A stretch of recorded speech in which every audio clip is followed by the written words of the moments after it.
जब हम हर चीज़ नियम से करते हैं तो कुछ शंकाएं भी होती हैं जिन्हें हमें पूछ लेना चाहिए। गलत काम करने से पहले पूछना बेहतर है। तो मेरे पास बहुत सी महिलाओं के सवाल आए, तो मैंने सोचा इसका एक वीडियो बनाना ही पड़ेगा कि लेडीज़ जो हैं वो कैसे शराब, उनके पितृ कौन हैं, मायका फॉलो करें या ससुराल, क्या मायके का कुछ भी नियम नहीं है, किसी माँ बाप का बेटा नहीं हो तो क्या करें। चलिए सब बात करते हैं। Hello everyone, my name is Megha Goyal and I welcome you all on my channel. My channel Divine Souls talk about the solution of your life. आप सभी को मेरा आत्मा नमस्ते। कमेंट सेक्शन में आत्मा नमस्ते जरूर लिखिएगा। सबसे पहले बता दूं, पहले भी आपको बताया है कि जो लोग ये सोचते हैं कि हम पिंड दान कराए हैं या हम तर्पण कराए हैं, आप श्राद्ध नहीं करना है, ऐसा नहीं है। पितृ आपके साथ आपकी जिंदगी भर के लिए जुड़े होते हैं।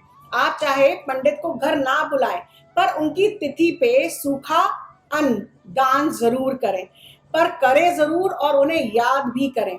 नहीं तो कम से कम सर्व अमावस्या जो इस बार 25 सितंबर को है, उस पर अन्नदान करें, दक्षिणा दें। ऐसा करने से भी पितृ खुश होते हैं। ये गलती से भी ना सोचे कि गया जी हो आए तो पितृ विदा हो गए। आपको मुश्किलों का सामना करना पड़ सकता है, आपको पितृदोष लग सकता है। आजकल एक नया ट्रेंड चालू हुआ है कि लड़कियां कहती हैं हम अपना सरनेम नहीं बदलेंगे, हम अपना गोत्र नहीं बदलेंगे। ऐसा नहीं है, ये एक प्रथा है। गोत्र पिता की होती है, आपके फादर साइड की गोत्र होती है। जैसे बच्चा पैदा करने के लिए माँ बाप दोनों सहायक होते हैं और पिता कितना भी चाहे तो भी वो 9 महीने जो है बच्चे को अपने पेट में नहीं रख सकता। ऐसे ही जो जीवन का नियम है, उसे जब लड़की की शादी होती है तो उसका गोत्र पति के गोत्र में बदल जाता है। इसलिए हम शादी में जब कन्यादान बोलते हैं तो मतलब है कि अब से जो पिता ने बेटी को अपने घर के नियम से हटा दिया, मतलब बेटी के ऊपर अब कोई बंधन नहीं है। पर क्योंकि खून का रिश्ता तो है ना, तो बेटी का जो मन हो वो सब कर सकती है, पर उस पर अभी भी कोई बंदिश नहीं है। बेटी को या लड़की को हमेशा कहा गया है कि उसके ऊपर 2 कुल की इज्जत होती है। माँ बाप ने कन्यादान तो किया है, पर है तो उनकी बेटी, इसलिए लड़कियां जो भी करें उन्हें हमेशा 2 कुल की मर्यादाएं रखनी होती हैं। पर नियम होता है कि ससुराल का तो लड़कियां अपने पति के घर के पितरों का श्राद्ध जरूर करें, और जब मायके में श्राद्ध हो तो वहां जाएं और घर वालों के साथ बैठें, मायके में खाना जरूर खाएं। इससे पितर बहुत खुश होते हैं। अपने ससुराल में लड़कियां खाना बनाएं, पंडित को खाना खिलाएं और उन्हें दान दक्षिणा दें, आशीर्वाद लें। ये उनका नियम है जो उन्हें निभाना ही है। मायके में उनका जैसे मन हो वो वैसे करें। अब बात आती है बेटी के बच्चे की, तो उनके लिए भी उनके पिता के घर का ही नियम होते हैं और ननिहाल के लिए उनकी मर्जी होती है। वो करें तो बहुत अच्छा और ना करें तो उसमें भी कोई दिक्कत नहीं है। बच्चे अपने ननिहाल से जुड़े होते हैं, पर नियम और गोत्र जो होता है वो उनके फादर का होता है, उनके पिता के कुल का होता है। अगर लेडीज पीरियड्स में है तो अशुद्ध हैं, तो वो पितरों की रसोई ना बनाएं और ना ही पंडित को खाना खिलाएं। वो दूर रहकर बस हाथ जोड़ लें।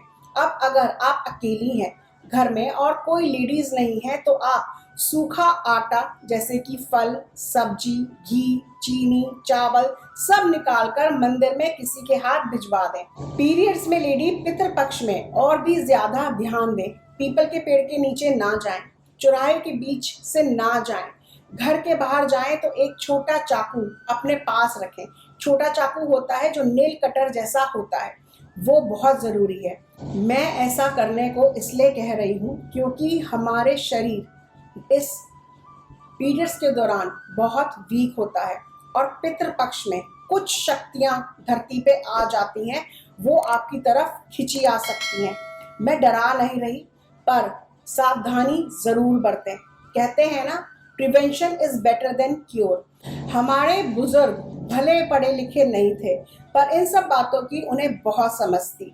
बस हमने कुछ बातों को बहुत बड़ा चढ़ा के अंधविश्वास जो है वो बना लिया है। कुछ बातें एकदम सच हैं, इन्हें इग्नोर नहीं करना चाहिए। किसी ने पूछा, अगर किसी के माँ बाप का बेटा नहीं है, सिर्फ बेटियां हैं, तो क्या करें? ऐसे में जैसे मैंने कहा, बेटियां श्राद्ध कर सकती हैं, वो पंडित को बुला खाना भी खिला सकती हैं, या सिर्फ दान दक्षिणा दें, उन्हें याद कर सकती हैं। बेटी का बेटा यानी देवता भी अपने नाना नानी का श्राद्ध संकल्प ले सकता है और नियम निभा सकता है, पर अगर करा तो फिर हमेशा करो। ये नहीं कि जब मन आया तो किसी साल किया और किसी साल नहीं किया। कभी कोई दिक्कत हो तो सूखा अनाज निकाल के आप दक्षिणा कर सकते हैं, पर हर साल आपको करना होगा अगर आपने मायके का नियम लिया है तो। भगवान ने हर तरीके के नियम बनाए हैं जो गरुड़ पुराण में और शास्त्रों में आते हैं, इसलिए इन्हें गलत ना समझें और ज़रूर से फॉलो करें। इसके लिए कुछ अपशब्द भी ना बोलें। अगर आपको नहीं मानते या आप नहीं समझते तो भी आप अपशब्द तो नहीं बोले, कम से कम ग्रंथों में लिखा है, गरुड़ पुराण में लिखा है, तो कुछ कारण तो लिखा होगा। मैं फिर कह रही हूँ, बेटियों पे कोई नियम नहीं है, बस वो जो चाहें वो कर सकती हैं, पर बहू पे पति के पितरों की जिम्मेदारी आती है। आई होप मैंने आपकी सब शंकाएं जो हैं वो दूर कर दी हैं। अगर गलती से कोई रह गई है तो याद दिला दीजिए, मैं आपको कमेंट सेक्शन में उनका जवाब दे दूंगी। तब तक के लिए खुश रहें, मुस्कुराते रहें और अपनी पॉजिटिव एनर्जीज यूं ही फैलाते रहें। जिन लोगों ने अभी तक अपना चैनल डिवाइन सोर्स सब्सक्राइब नहीं किया है तो तुरंत करें और बेल नोटिफिकेशन को भी प्रेस करें, जिससे आपको मेरी वीडियो समय समय पर मिलती रहे। My name is Megha Goyal. I am an astrologer, numerologist, past life therapist, vastu and feng shui expert, tarot card reader, psychic healer and a life coach. Angels love for everyone. आत्मा नमस्ते।